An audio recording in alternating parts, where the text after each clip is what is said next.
AJ Graves rewound the video and hit play. That morning, she was pulling a doubleheader at Real World Video, watching Astronauticals on the store's silver Panasonic while writing Astronauticals fanfiction behind the register. Or she was trying to. She'd broken her arm last month during track finals, just in time for junior prom. Each keystroke was torment, but AJ typed on. Anything for her 12 followers. Doubleheaders were one of many reasons AJ loved her shifts at Real World. With 4 siblings at home, AJ barely had space to think, much less write. By contrast, a solitary afternoon among Real World's eclectic posters and inventory felt like teleporting from bleak Gladstone to New York, or what she knew of New York from Friends, Felicity, and Saturday Night Live. That was AJ's dream, to move to the city and write for SNL. It was also why she watched Astronauticals, the 1964 cult series about hippie pirates traveling the stars in the hump of a giant space whale. The show was totally improvised, which, according to Storm, Real World's owner and cinematic Yoda, made it a staple for any aspiring comedian. And it was hilarious. As a devout fan, or nautical, AJ could recite every line. As Season 1, Episode 10, The Mirror of Janus began to play, she glanced down at the cast restricting her right arm. The ink from her track teammate signatures had bled into the fiberglass like survivor's guilt tie-dye.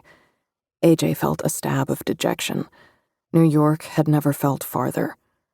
To put it bluntly, her stupid arm had ruined her life.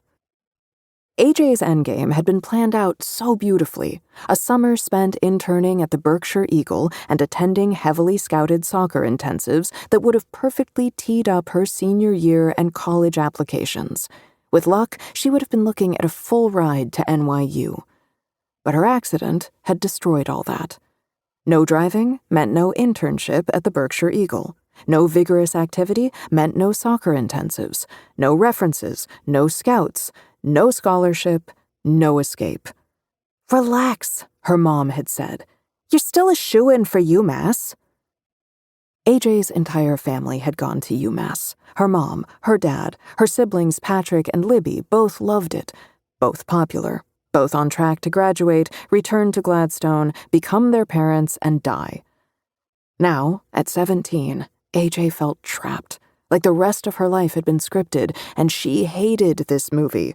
Her hours alone at Real World were her only escape. The partition rippled, a beaded curtain depicting the all-seeing eye, and Storm emerged from the back room. A slender trans woman in her 40s, she had long burgundy hair and nails to match.